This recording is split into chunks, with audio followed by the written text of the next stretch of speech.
As promised, the head coach of the Fighting Illini, Brad Underwood, is with us for a 15-minute stint. We're going to ask him to make a statement on his team about being here in Omaha, and then we'll go to questions. Brad, please. Yeah, it's terrific to be here. There's nothing better than the NCAA Tournament. There's nothing better than hearing your name called on Selection Sunday. I'm excited to be here with this group. I think we're coming into this tournament, obviously off the Big Ten championship, and feel like it's different than in the last few years. This group is very healthy.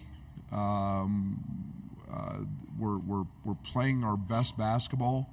I feel like we're whole, which is something that through the course of a long season, there's always ups and downs and trials and tribulations and so on, sickness, injuries, whatever, and you have to deal with that. And so, I think we're in a very good place injury-wise. I think we're in a good place sickness and all that. And we had three kind of different games in the Big Ten tournament. The first day we didn't play very well and found a way to win. And I love that resilient mentality. I think you've got to have that as you move into the NCAA tournament. And, it was probably not my favorite to be down double digits 3 times, but I think we found a way to persevere through some of those tough moments. Obviously, we've got Terrence Shannon had a phenomenal tournament and played great. Marcus Damask, really after the first night, was close to triple doubles and played great. So Omaha, I've been in this venue one other time in the NCAA tournament back when I was an assistant at Kansas State. It's one of the great basketball cities, great venues. So we're really, really excited to be here, and we've got a great challenge tomorrow against Morehead State, a team that's playing awfully well, earned the right to be here, extremely well coached, and got a lot of respect for their program. First question's down here on the left. Hey, Brad. Eric Olson with the Associated Press. You'd mentioned Terrence and the Big Ten tournament. I know he's had some pretty good stretches during the season, but had you seen him play 3 straight games like that at that level? He's becoming more consistent as a player. I think the one thing that's to answer your question, no, I'm not at 40 points, 34. I mean, he's had some individually big games, but it was called upon for him to do that. He's becoming very consistent. As he's been with us a second year, the NBA process was great for him. He listened and he went to work on things that were they thought were issues with his game. So he's gotten better, but he is he's doing what great players do in big moments, and that's rise to the occasion. So that was special watching that. And the 40-point game was very organic. We don't run a ton for him. I just looked at the box score at the end of the game, and it's like, oh wow, he had a night, and he did it in all different facets of play, with the threes, with transition, getting to the foul line. Very efficient. Coach, Sincere Harris played every game last year, comes into this year redshirting. Just what have you seen out of him, and just how he's approached and handled his new role this year? He's a big reason we're as prepared as we are. He's with the scout team. Nobody talks more trash. Nobody's more competitive. Nobody's fights more in practice. He guards Terrence a lot in practice, but his work ethic, very unselfish on his part to want to redshirt. That was him wanting to do that. Get bigger, get stronger. He's lived with our strength coach. He's been in the gym every single day for workouts, working on his jump shot. So we see a much improved player, but we also see one that helps make the guys that are playing better every day. 3 questions are up. Go, please. Coach, you've had a lot of success at Illinois. You've got a couple Big Ten championships, a lot of wins, but the NCAA tournament has been tough, and rightfully so. There's a lot of good teams here. How does this team sustain a run this year, knowing history and last year's first-round loss? They don't know history.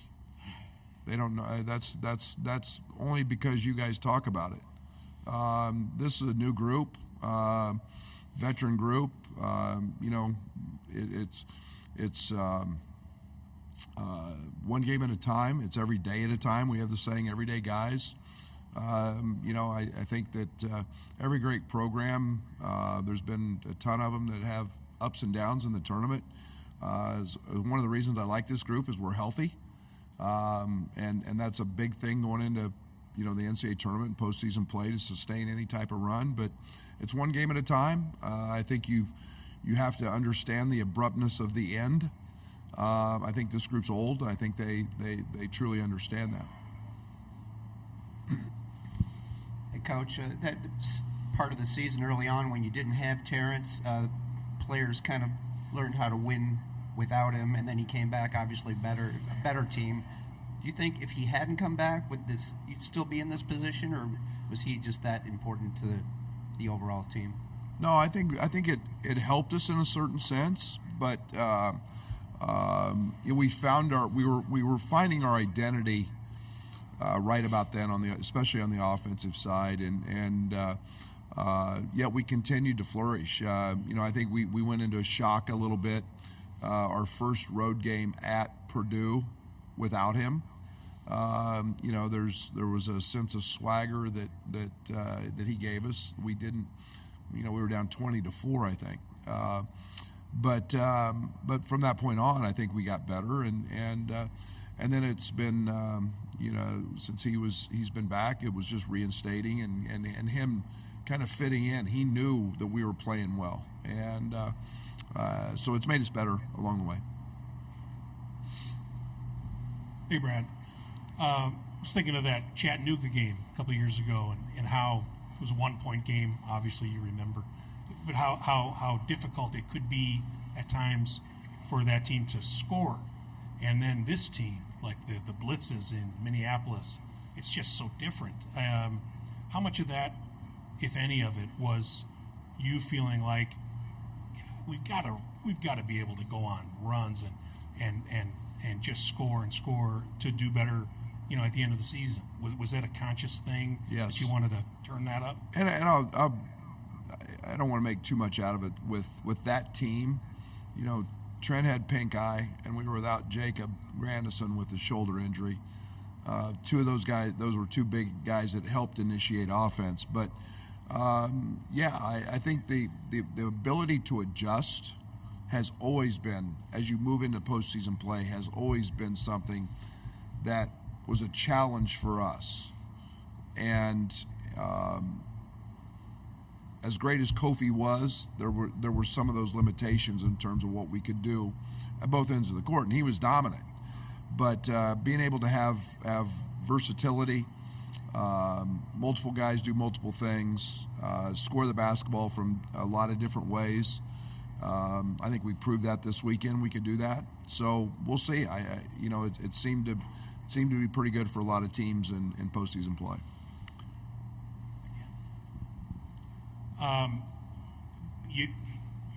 2-3 years ago, or whatever it was, the IO Kofi team, that was a 1 seed. You just look at the regular season or the seeding, and you'd think that was your best Illinois team. But the way this team can erupt, is this team better equipped for the tournament even? Or is this sort of maybe your team with the best shot, do you feel like, going in? We're getting ready to find out. I like this team. I do. And for a lot of different reasons other than that. I just think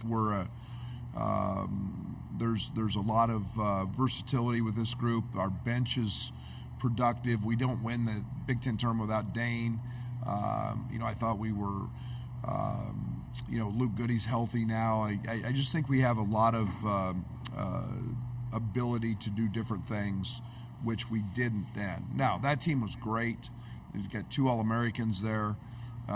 Just chose to have a bad day and had a bad day. But again, you know, we'll see. We'll see. I like where this group's going though.